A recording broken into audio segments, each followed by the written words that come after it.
L'époque qui se situe entre les années 476 et 1453 se nomme le Moyen Âge. Ce court-métrage traitera d'événements historiques qui ont marqué cette période, ses personnages marquants ainsi que les caractéristiques principales de celle-ci. Tout d'abord, le Moyen Âge est caractérisé par deux parties principales, le Haut et le Bas Moyen Âge. Le Haut Moyen Âge prend place à partir de l'année 476 jusqu'à approximativement l'an 1000. Durant cette période, il y a un recul important de la population et du niveau de vie, une grande expansion du christianisme à travers l'Europe, la naissance de l'islam, le développement des arts ainsi que celui du système féodal. D'une autre main, le Bas Moyen Âge prend place approximativement à l'an 1000 et se termine en 1453. Il est majoritairement caractérisé par le développement accru du commerce, des arts et des villes et l'instauration des universités. Aussi, il commence à y avoir un recul de la religion. Le tout commence par l'événement qui mit fin à l'Antiquité.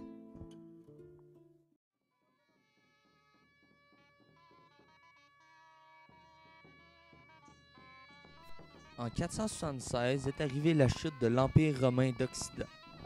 Le dernier empereur se nommait Romulus Augustule. Cette chute est due à plusieurs éléments. Premièrement, l'armée romaine perd beaucoup en puissance et est donc moins forte qu'auparavant. L'armée contient moins de soldats et Rome se fait donc envahir.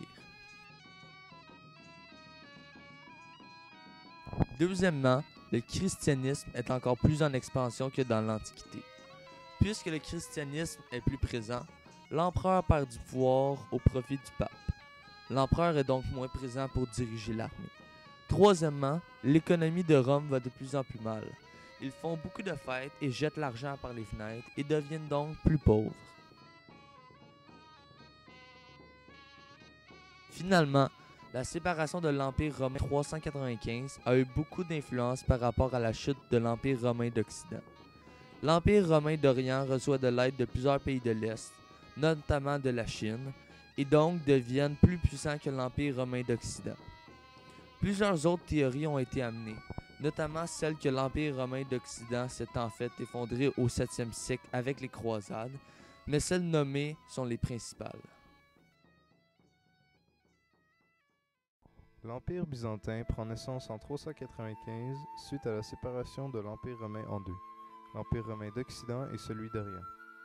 Suite à cette séparation, l'Église orthodoxe est dans l'Empire d'Orient et l'Église catholique se situe dans l'Empire d'Occident.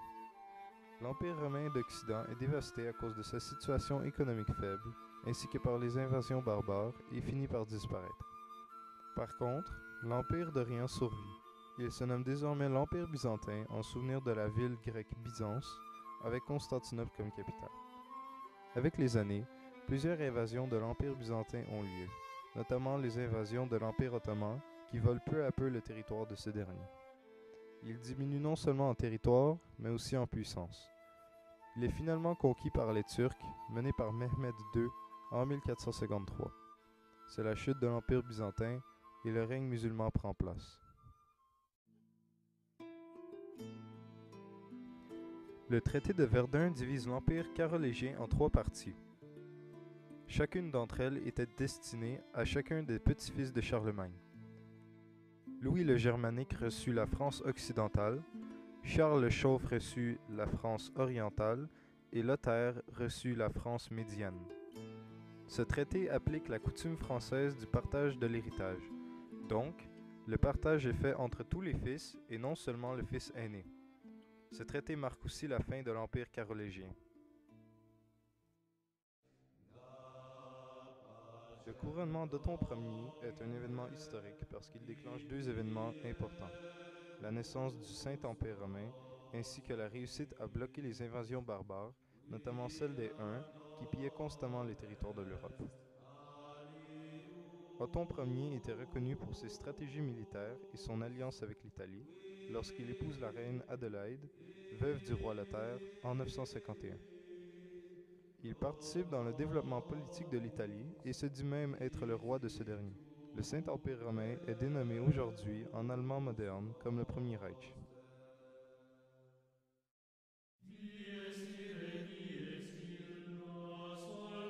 La première moitié du bas Moyen Âge, c'est-à-dire de 1095 jusqu'à 1291, fut marquée par une dizaine de croisades religieuses. En gros, une croisade est une guerre contre les infidèles et les hérétiques qui sont sanctionnés par le pape qui offre des récompenses spirituelles ou des indulgences. Il y a plusieurs raisons à l'origine des croisades. La première est la récupération de Saint-Sulpice ou le tombeau du Christ en territoire arabe depuis 638. Il n'y eut aucun problème pour le pèlerinage jusqu'en 1033 où musulmans empêcha les chrétiens d'atteindre la ville. Ce n'est qu'en 1095 que le pape décida de leur reprendre la ville par la force. La première croisade fut la cause de toutes les autres. Elle avait pour but de reprendre Jérusalem, Saint-Sulpice et le tombeau du Christ. Le pape allait jusqu'à promettre l'absolution aux soldats qui mourraient dans cette croisade. Il fallut 4 ans pour reprendre la ville. Environ 50 ans plus tard, les musulmans décidèrent d'entourer la ville pour empêcher son expansion, ce qui causa les autres croisades. En 1202, la 4e croisade commence lorsque le pape Innocent III décida de retenter de reprendre la ville. Il est le premier à autoriser l'exposition de proies, qui permet au pape de donner l'ordre aux chrétiens de s'emparer de terres non hérétiques. Au final, la ville passe sous le contrôle du sultan d'Égypte, mais le pape fonde une union chrétienne avec Venise pour soutenir les États latins d'Orient. La 6e croisade est la plus petite, mais une des plus importantes.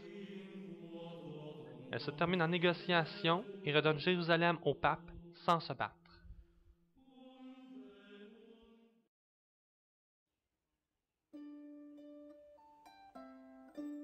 Marco Polo, né le 15 septembre 1254 à Venise, était un marchand au service de l'empereur mongol Kubilai Khan. Il atteignit la Chine en 1275 avec son père et son oncle par voie maritime, connu sous le nom de la route de la soie. Du coup, il séjourne 17 ans en Chine. Sous les ordres de l'empereur Kubilai Khan, Marco fut chargé de plusieurs missions, telles que de faire du commerce entre l'Asie et l'Europe. Il voulait surtout s'enrichir. Ces missions avaient lieu principalement en Chine et dans les pays de l'océan Indien. Finalement, Marco Polo rentre à Venise où il meurt en 1324.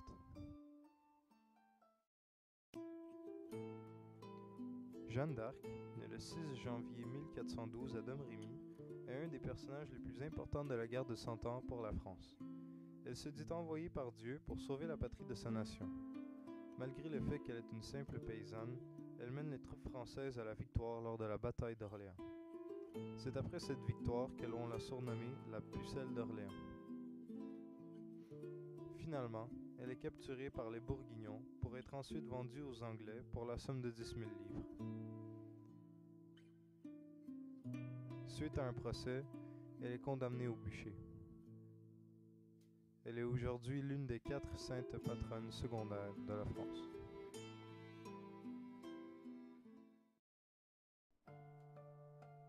La guerre de Cent Ans fut une guerre très importante de 1337 à 1453.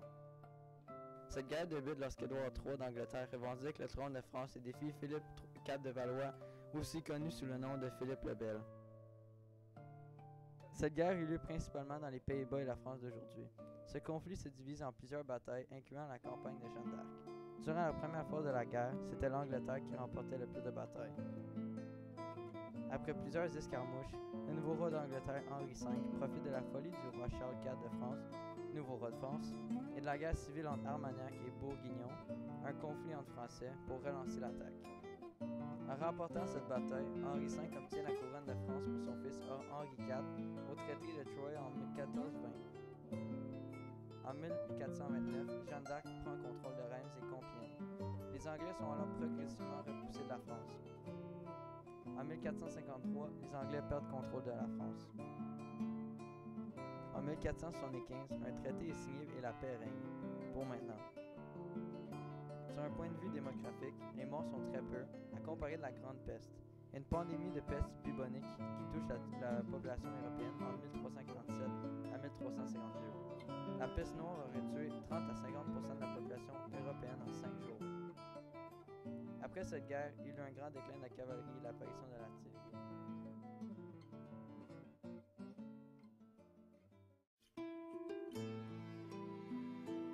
Constantin XI est né le 4 février 1404 à Constantinople. Il est le dernier empereur de l'Empire byzantin et par conséquence le dernier roi de l'Empire romain d'Orient. Son règne a commencé le 31 octobre 1448 pour se terminer le 23 mars 1453, lorsqu'il est assassiné près de la muraille de Constantinople en tentant de défendre courageusement la capitale de l'Empire contre l'avancée des Perses.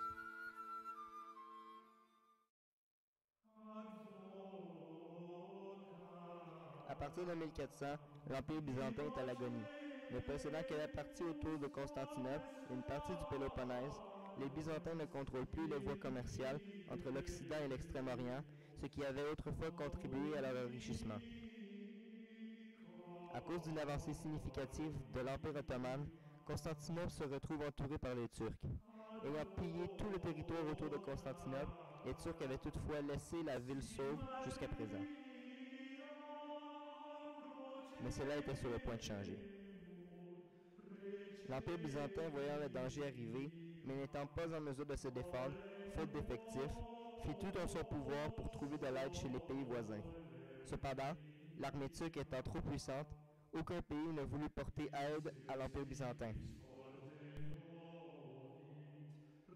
En 1448, les dernières chances de recevoir de l'aide pour Constantinople sont détruites, alors que les Turcs pulvérisent l'armée hongroise. En 1453, plus qu'une chose ne sépare les Turcs de Constantinople, et c'est la muraille de Théodose, constituée d'un rempart et de deux murs successifs d'une longueur de 6,5 km. Au moment de l'assaut final, la muraille de Constantinople est sérieusement fragilisée et 3 brèches ont été ouvertes par l'artillerie turque. Le chef de l'armée turque, Mehmed II, décide d'envoyer 3 vagues de soldats afin de terminer le travail. Lors de la 3e vague d'attaque, le but de Mehmed est atteint. Les 2 premières vagues d'assaut ont fortement fatigué les défenseurs et ces derniers n'ont pas le temps de terminer les réparations de la muraille endommagée. Les Turcs pénètrent Constantinople et tuent Constantin, mettant fin à l'Empire byzantin et causant la chute de Constantinople.